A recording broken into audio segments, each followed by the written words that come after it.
in the firmament of the heavens to separate the day from the night, and let them be for signs and for seasons and for days and years. Look how time is being organized. First space is organized, and now time is organized. And let them be lights in the firmament of the heaven to give light upon the earth. And it was so.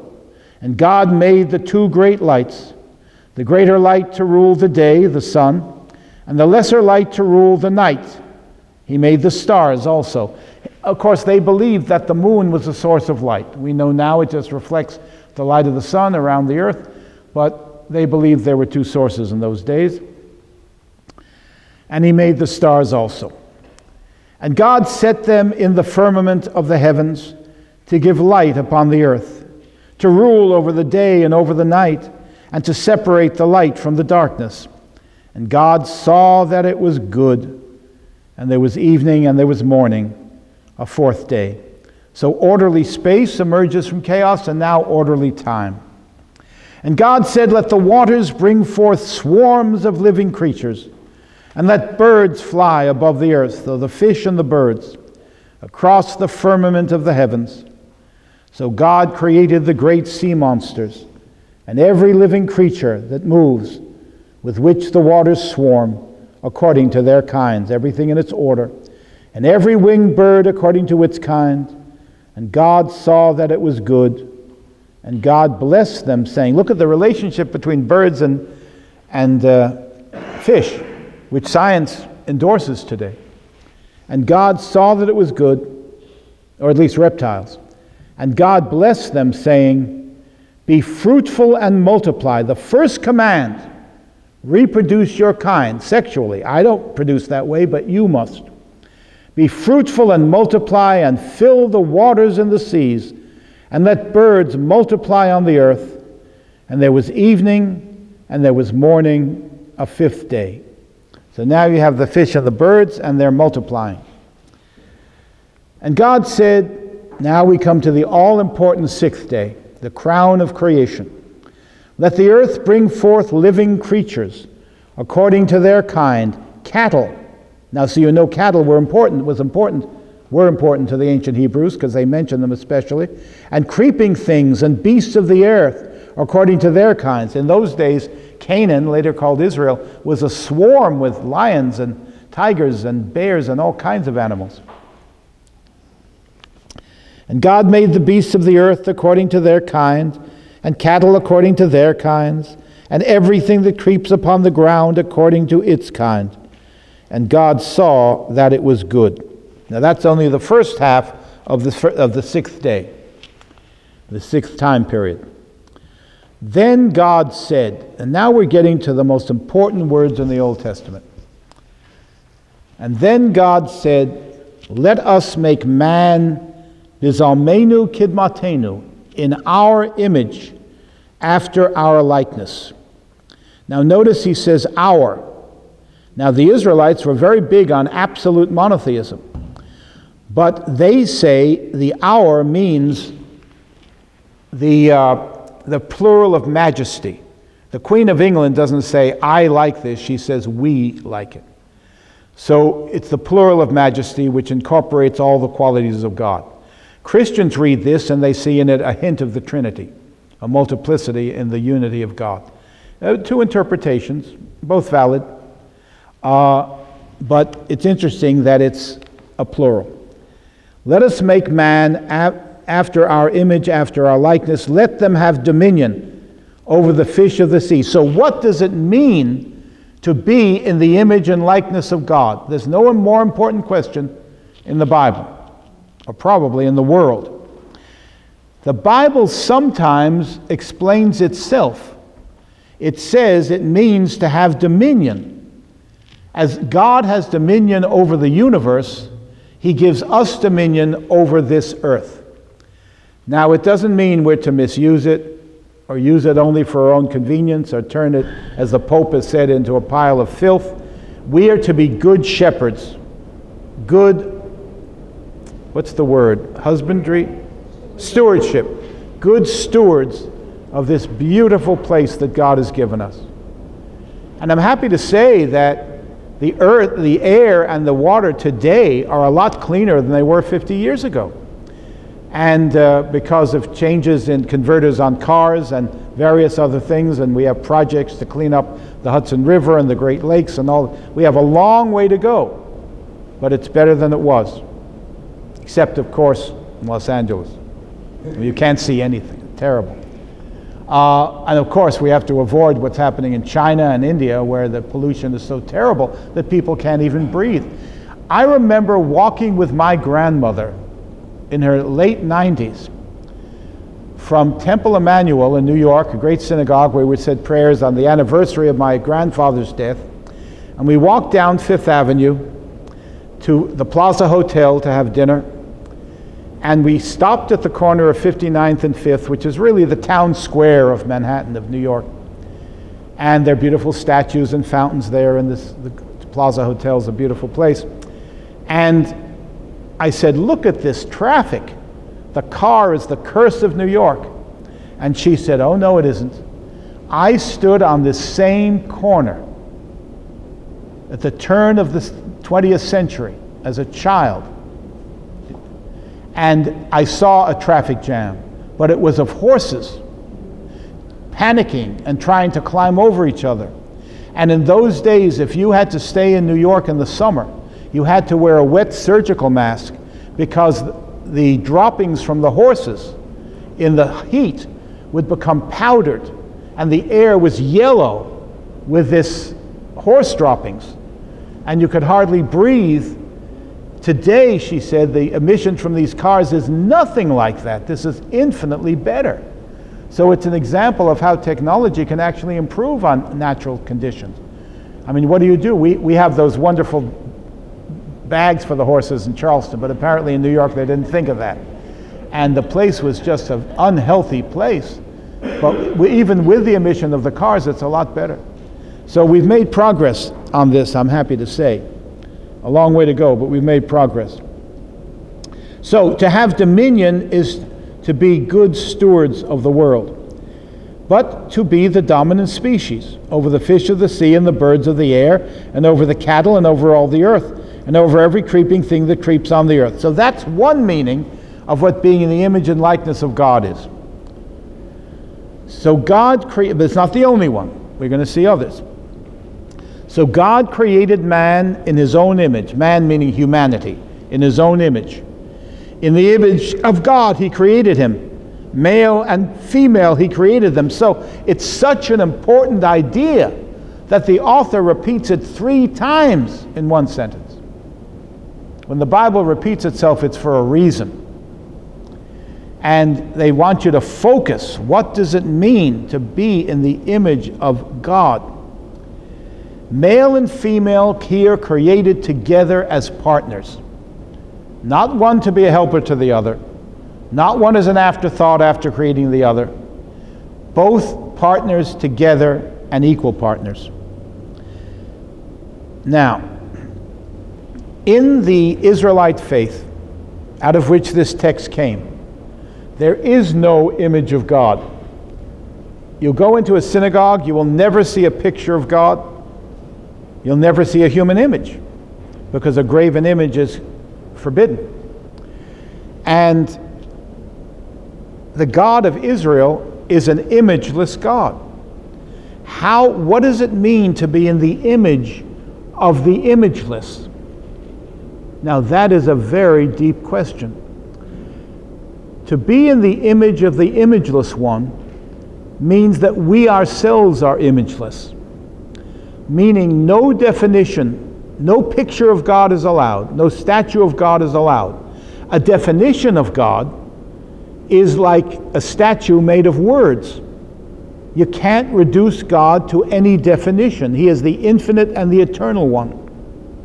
And we say he's loving and he's kind, he's compassionate and forgiving. True, but he's also infinitely more. If you have 1,000,000 attributes of God, God is God because there's 1,000,001st one we haven't named. Remember when Paul preached to the Athenians, who were Greek, the Athenians, he said, I noticed that you're very religious people, and you have statues of all the gods in the marketplace. And at the end of the row of statues, you have a plinth, but without a statue on it. And it says, "To the unknown God, I come to you in the name of that unknown God." And they immediately understood.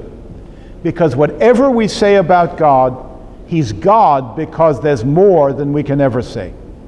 He can't be defined. He can't be limited. He can't be reduced to a definition. There used to be a song, "Goodbye Ruby Tuesday, who can hang a name on you?" Well, who can hang a name on God? The term YHWH simply means the one who has isness, the one who is, the one who shall be, the ultimate being. But that is infinite and eternal. And anything else we say about God could just be a human projection. We don't know. Sometimes He tells us things about Him, but He's always more. Moses in the book of Exodus says, "God, I've led these people for 40 years in your name. Let me see your ways." And He says, "Okay, but you can't look upon my face. So I'll put you in the cleft of the rock, and I'll pass by you, and you won't see my face, but you'll see my back." Apparently He took a human form for this revelation. And then He passes by, and He says to Moses, "Adonai, Adonai, El Rachum v'Chanun, Erach Apayim v'Rav Chesed v'Emet." The Lord, a God merciful and kind and compassionate, and doing justice to the third and fourth, to 1,000 generations. And Moses said, "All right." Now look, God had defined Himself, but in terms of His relationship to us. He is compassionate. To whom? To us. He's a creator of what? Of us. He's a redeemer of whom? Of us. He's the one who makes all things new. For whom? For us. Everything we can say about God is a relational term. He relating to us.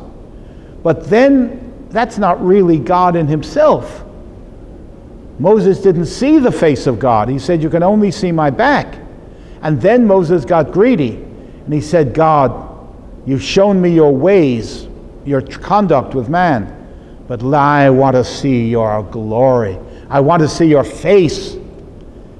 And God said, that's cheating. Man shall not look upon the face of God and live. So God hides behind those clouds, and we beg Him, "Oh God, show us that what we believe about you, we can prove. Prove it to us. We want to know that what we believe is true, that when we pray, we're not talking to ourselves. We believe that, but we don't know it. We believe it here, but we don't know it here." I can't even prove God exists or doesn't exist. Nobody can. Intellectually, we're all agnostics. You can't prove it. But you don't live your religious life with God as intellectually. It's a relationship of love, and you feel the presence, and you know it's real. Well, you know it in a certain sense. When I was at a Mormon meeting of the priesthood, we got into a wonderful discussion about what is it to know God. And because people in the church always stand up and give their testimony and say, "I know that God is the true God. I know that Joseph Smith is His prophet, and I know that this church is true." And I challenged them in the priesthood meeting, and I said, "You don't know, you believe." And we got into a discussion about knowledge growing out of personal experience and encounter with God. That's a kind of knowledge too. So I now think the Mormons are not wrong. They just mean knowledge sub A. I was talking about knowledge sub B, which is intellectual affirmation. And we still can't prove it's true or not, but we can know it in a deeper sense of personal encounter. And I think there are two senses of knowing. So God, the face of God, is forever hidden. He is the imageless one. Because if we could imagine everything in God, then God would be on human scale. We have to acknowledge everything God has told us about Him is true, but limited. There's always more. And He said to Moses, the greatest prophet of the Old Testament, "You can see my ways, but not my face, my back, but not my face. Even you can't." So We have to accept that. So to be in the image of the imageless, it means that we too, if God is undefinable, so are we. Don't let anybody tell you who you are. When people say, that's not like you at all, they don't know who you are. Most of the time, I'm not sure who I am, why I do what I do. But they certainly don't know. But society tries to characterize us and parody us and say, you have children. Well, that's the beautiful one. That's the smart one. That's the one with a sense of humor. And we get characterized by our parents who mean well, but they put us in little boxes. And we're stuck with that definition sometimes all our lives. The great thing about going to college is you can get away from the high school definitions. There's the class clown, the class beauty, the class jerk. But when you go to a new world where you don't know anybody, you can then become what you want to be. How many people use that opportunity?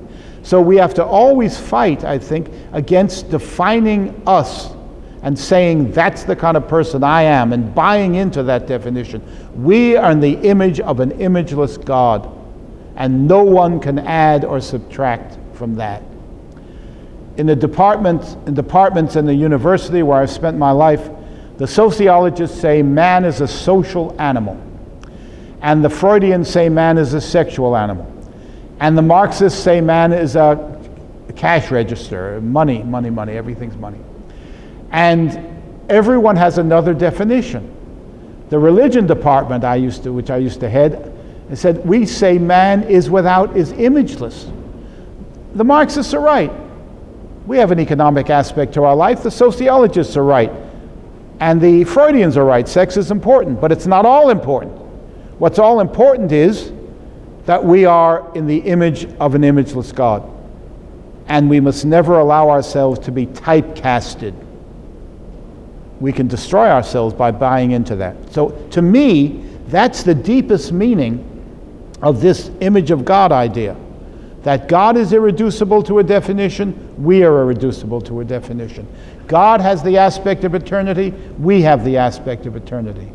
God is part of the infinite life, and he lives in us, and we also can have infinite life and eternal life. So that's the deeper meaning, even beyond having dominion. So God created man in his own image. In the image of God he created him, male and female together he created them, and God blessed them. Now the Bible goes on to further define the image of God. By the first command he gives them. And God said to them, Peru Orvu, be fruitful and multiply, and fill the earth and subdue it. And he repeats, have dominion over the fish of the sea, the birds of the air, and every living thing that moves upon the earth. All right. Be fruitful and multiply.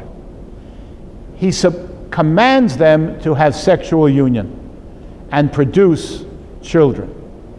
First command, fill the earth. So human creativity is also what the image of God means.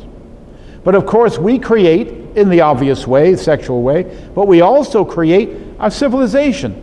We have tools, and we use them to build buildings and to take the created world and to arrange it into gardens and put trees here and bushes there and grass there.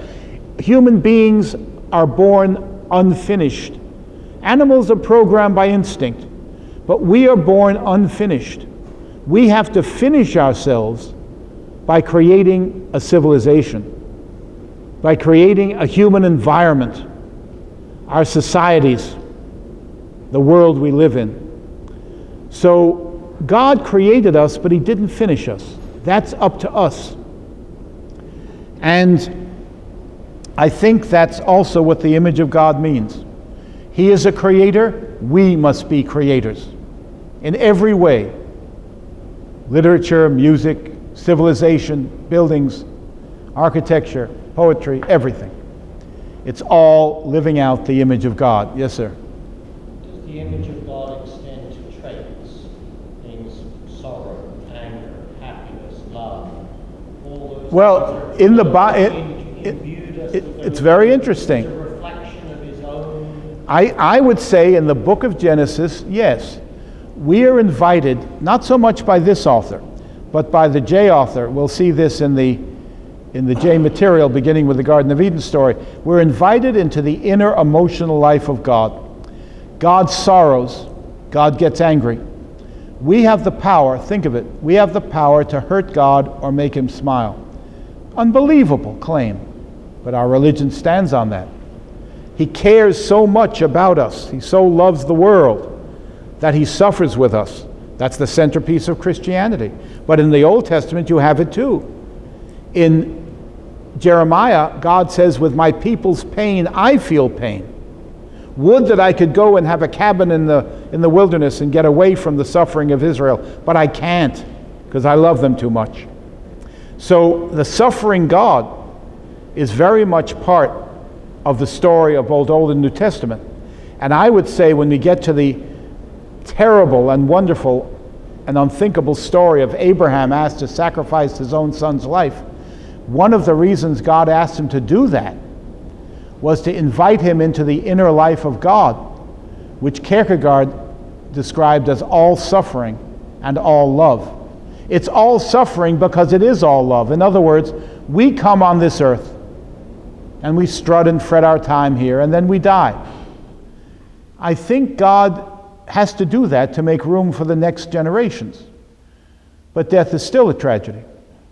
And somebody said no matter a man's life or a woman's life is a book, and no matter how many happy chapters there are, the last chapter is always a tragedy.